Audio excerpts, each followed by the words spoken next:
ଦେନ୍ first ପାର୍ଟରେ ଆମେ ଦେଖିଲେ ଯେ ଲଗ୍ଇନ୍ କିପରି ହେଉଛି। ସକ୍ସେସଫୁଲି ଲଗ୍ଇନ୍ ଯେତେବେଳେ ଆପଣଙ୍କର ହେଇଯିବ, ଦେନ୍ ଆମେ ଯିବା ପ୍ରୋଫାଇଲ୍ ଅପଡେଟକୁ। ପ୍ରୋଫାଇଲ୍ ଆମେ କିପରି ଅପଡେଟ୍ କରିବା, ଅପଡେଟ୍ ପ୍ରୋଫାଇଲ୍। ଦେଖନ୍ତୁ ଲେଫ୍ଟ ସାଇଡ୍ ଟପ୍ କର୍ଣ୍ଣରରେ 3 ଲାଇନ୍ ଅଛି। ସମସ୍ତେ ୟାକୁ ଆମେ କ୍ଲିକ୍ କରିକି ଯିବା।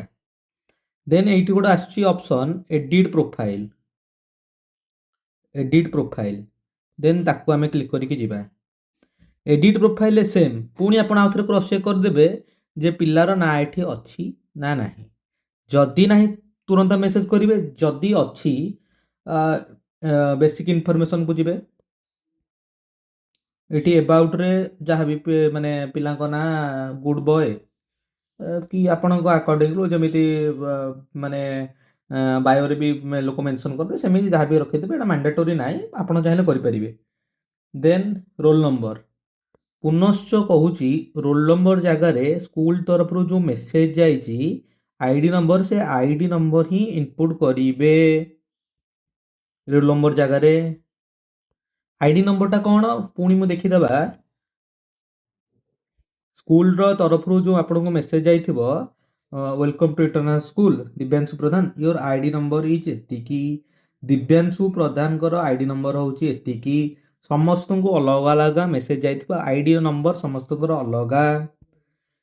ଆଇଦର ଆପଣଙ୍କ ଫାଦରଙ୍କ ପାଖକୁ ଯାଇଥିବ, ନହେଲେ ମଦରଙ୍କ ପାଖକୁ ଯାଇଥିବ। ଯୋଡ଼ାକ ନମ୍ବର କାଇଣ୍ଡଲି କ୍ରସ୍ ଚେକ୍ କରିବାକୁ ପୁନଶ୍ଚ ଅନୁରୋଧ।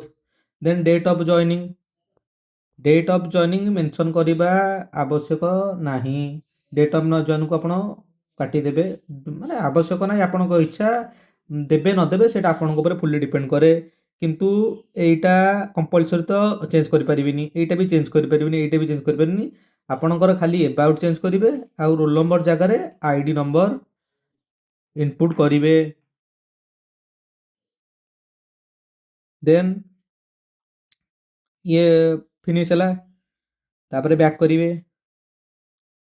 ବ୍ୟାକ୍ କଲା ପରେ ଏଠି ପ୍ୟାରେଣ୍ଟସ୍ ଇନଫର୍ମେସନ୍ ଅଛି। ଯାହାର ପ୍ୟାରେଣ୍ଟସ୍ ଲଗ୍ଇନ୍ ଦରକାର ସିଏ ମୋତେ ବିଦ୍ୟାଳୟ ସହିତ ଯୋଗାଯୋଗ କରନ୍ତୁ।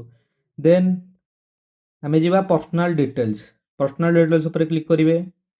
ଏଇଠି ଦେଖନ୍ତୁ ଏଡିଟ୍ ଅପସନ୍ ଅଛି, ଏଡିଟ୍। ଏଇ ଏଡିଟ୍କୁ ବଟନ୍କୁ କ୍ଲିକ୍ କଲା ପରେ ଯାଇକି ଆପଣଙ୍କର ଏଇଠି ଇନପୁଟ୍ କରିପାରିବେ। ଏଡିଟ୍କୁ ଆପଣ କ୍ଲିକ୍ କରିବେ, ପିଲାଙ୍କ ଡେଟ୍ ଅଫ୍ ବାର୍ଥ ଇନପୁଟ୍ କରିବେ, ପିଲାଙ୍କର ଜେଣ୍ଡର ମେଲ୍ କି ଫିମେଲ୍ କ'ଣ ଇନପୁଟ୍ କରିବେ, ନ୍ୟାସନାଲିଟି ତ ସେମ୍, ବ୍ଲଡ଼ ଗ୍ରୁପ୍ ଯାହାର ଜଣା ଅଛି ସେ ମେନସନ୍ କରିବେ। ଯିଏ ବ୍ଲଡ଼ ଗ୍ରୁପ୍ ଜାଣିନାହାନ୍ତି ସିଏ କାଇଣ୍ଡଲି ଏବେ ନେସେସରି ନୁହଁ, ଇନ୍ ଫ୍ୟୁଚରରେ ତାକୁ ଅପଡେଟ୍ କରାଇ ନେବେ। ଦେନ୍ ଆଧାର ନମ୍ବର ମ୍ୟାଣ୍ଡେଟୋରି, ଆଧାର କାର୍ଡ଼ର ଫଟୋ ଅପଲୋଡ଼ କରିଦେବେ। ପ୍ୟାନ୍ କାର୍ଡ଼ ଦରକାର ନାହିଁ, ପ୍ୟାନ୍ କାର୍ଡ଼ ଇମେଜ୍ ଦରକାର ନାହିଁ, ସିଗ୍ନେଚର ଇମେଜ୍ ଆବଶ୍ୟକତା ନାହିଁ। ଦେନ୍ ସେମିତି ଆମେ ପୁଣି ବ୍ୟାକ୍ କରିନେବା।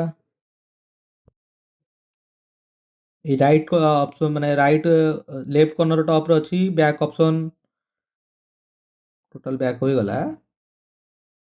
ପୁନଶ୍ଚ ଆମେ ଦେଖିନେବା।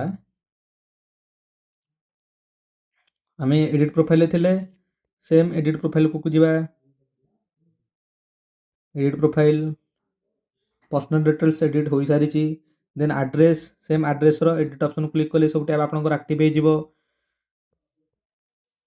ଏଡିଟ୍କୁ ଗଲେ ପରମାନେଣ୍ଟ ଆଡ୍ରେସ୍ ଇନପୁଟ୍ କରିବେ। ଦେନ୍ ପରମାନେଣ୍ଟ ଆଡ୍ରେସ୍ ପିନ୍‌କୋଡ଼୍ ଇନପୁଟ୍ କରିବେ। ଦେନ୍ କରେସ୍ପଣ୍ଡ ଆଡ୍ରେସ୍ ଇନପୁଟ୍ କରିବେ। ଏସବୁ ଆଡ୍ରେସ୍ ହେରିକା ଆପଣ ଅପଡେଟ୍ କରାଇ ନେବେ। ଦେନ୍ ସିମ୍ପଲ୍ ପୁଣି ବ୍ୟାକ୍ କରିକି ଯିବେ।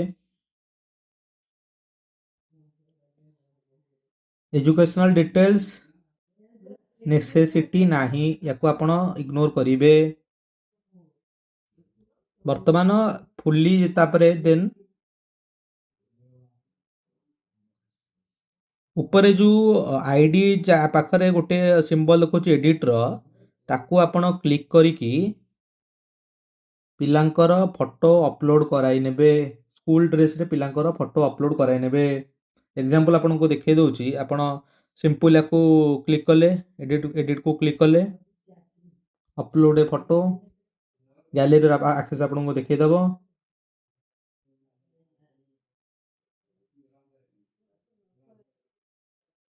ପିଲାଙ୍କର ଫଟୋ ଅପଲୋଡ଼ ହେଇଗଲା। ଦେନ୍ ଆମର ପ୍ରଥମ କାମ ହେଉଛି ଏତିକ। ଆପଣ ଫାଷ୍ଟ ଆପ୍ ଡାଉନଲୋଡ଼ କରିବା ପରେ ପ୍ରଥମ କାମ ହେଉଛି ଏତିକି। ଫାଷ୍ଟ କ୍ରସ୍ ଚେକ୍ କରିବେ, ଦେନ୍ ଏ ପ୍ରୋଫାଇଲକୁ ଏଡ଼ିଟ୍ କରିନେବେ। ଧନ୍ୟବାଦ।